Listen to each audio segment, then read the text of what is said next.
Hello everyone and welcome to Best Talks. My name is Rishabh Jani and I have a special guest today, Dr. Shweta. And Dr. Shweta, could you just introduce yourself because I'd rather have you do it yourself than me do it for you. So thank you for having me, Rishabh. And my name is Dr. Shweta Iyengar and I'm the founder of an aesthetic clinic called Skin Sense. And aesthetic clinic is a place where we use medical technology so that you can have amazing skin, hair and body shape at any age using scientific care. That's what I do. I have a team of 16 people and I have the best laser and other energy devices from all over the world. Oh, that's amazing. And in fact, not adding to that, you're also a very good speaker. In fact, we saw that today at the LinkedIn local where we were, where you were the moderator for today's event. But you also had a lot of insights to give in addition to what the three other panelists were talking about, right? So a couple of questions that I had that I wanted to ask. So firstly, how was your experience today? So today we were talking about, finding that super employee. Right. And so how was your experience learning from the insights that the panelists gave, that the people who were in the question and answer session? What was your experience overall?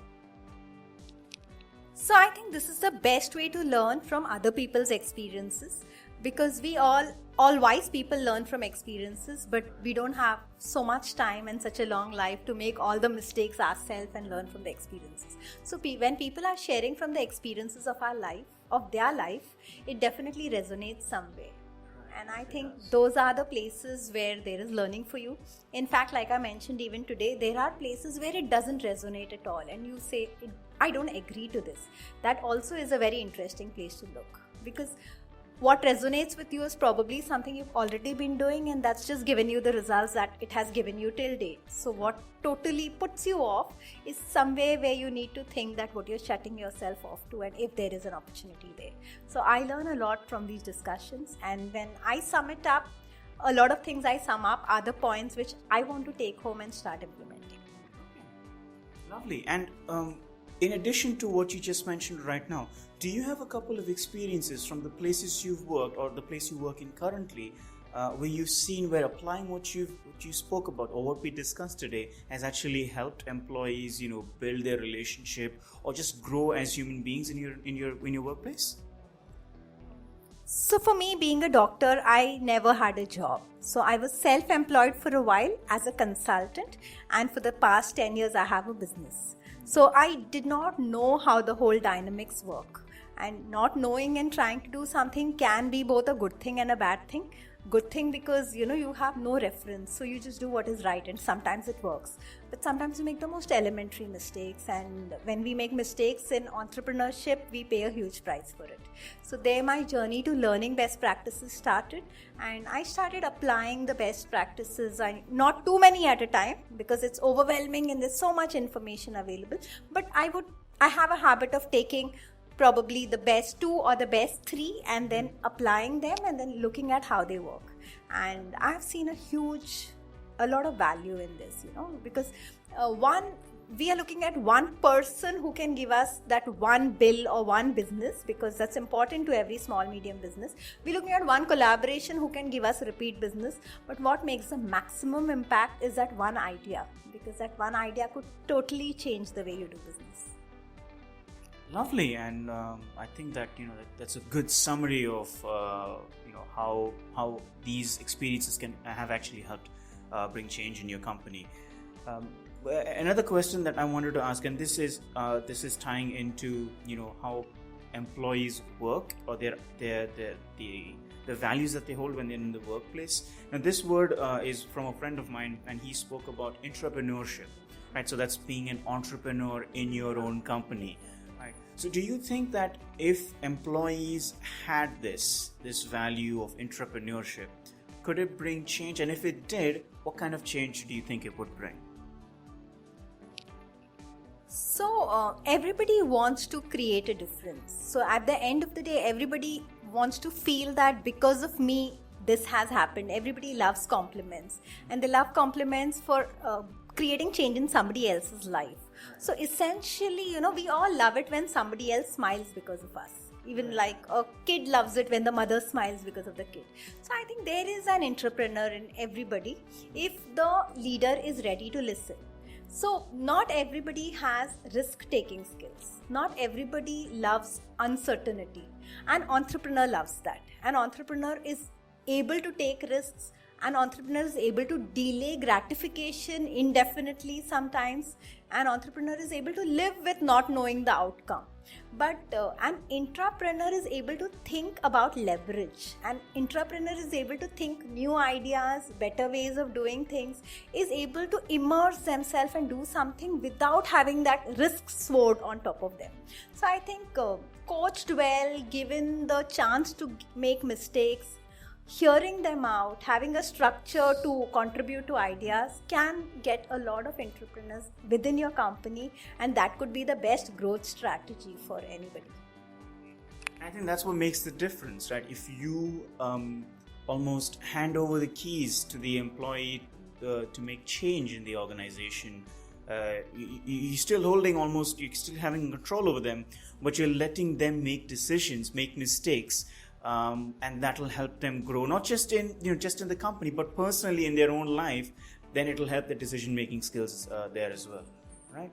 Now, another thing that I've noticed, when I was at an event the other day, and we were talking about millennials, right? And how now the workforce is now slowly shifting from a lot of people who used to exist and used to sit and work on the desk from long amount of time, to now a lot of millennials getting into the workplace. They want to get the job done in the most efficient way possible. They're not willing to work as many hours, but they want to get the work done efficiently. So productivity, as we spoke about today, productivity takes precedence over the amount of hours that are taken in, right? And one of the things that people have seen with millennials that helps them grow is implementing a sort of gamification philosophy in the company, whether it's through e-learning, micro-learning, or playing a board game at the company. Making simple changes like that can really help them.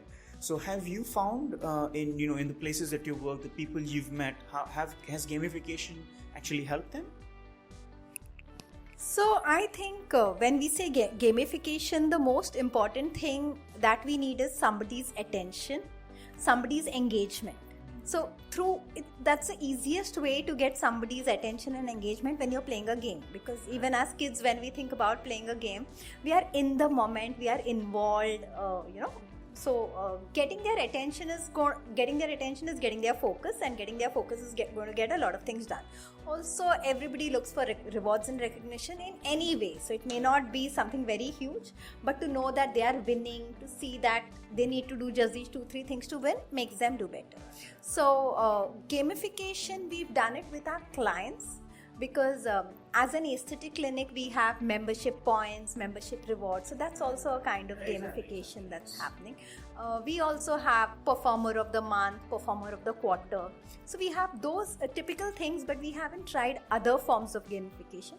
Yes, sometimes when we have get-togethers, we play games that help, teach them about what is missing in teamwork or what they're good at in teamwork in a play way. Rather than so today I think casual is a new formal, like they say. So nobody wants to be taught, people want to just learn by the way. So when they play a game and then they say, okay, so what worked for you, what didn't work for you, they get 2-3 things, and that's what is possibly not working for them in real life too. So what they learn in the game that's the kind of person they are. So I have tried it that way, but then what's happening today and what are the best practices, I do not know much about that, and I haven't tried it. But there's also another thing that's growing is this, as gamification, as millennials are starting to enter a lot of corporate companies, there's been a lot of advancement or focus on technology, right? As I mentioned, efficiency is what people are looking for, and so technology is now a big priority. So do you think that technology poses a sort of threat to an organization? Is it a bane, boon? How do you view technology? Maybe in your organization or any organization you've worked with or you've met. What do you think so? So being a doctor, there's a parallel example. So what they say is the medicine. So a lot of medicines are actually toxins. So even a medicine for malaria has poisonous qualities. We all know that even snake venom is used as a medicine someday. So what is the difference between a poison and the medicine? So when a question was asked to somebody very wise, he just replied saying it's the intention. So that's how it is with technology. So anything that is very, very effective obviously can be misused. So if you have the right values, if you have the right monitoring systems, if you realign yourself, because as human beings we may have the right intention, but we may just get carried away sometimes into something that's instantly gratifying. So technology can make things go wrong, but I think we just need to have our set of values, our intentions correct. We need to ask ourselves, are we getting carried away every once in a while? But I think technology is what is going to take us to greater heights. And technology cannot replace anybody, but it can free them out of a lot of mundane tasks, and it can make you do things which you're really capable of doing because you have a lot of time now on hand to do this.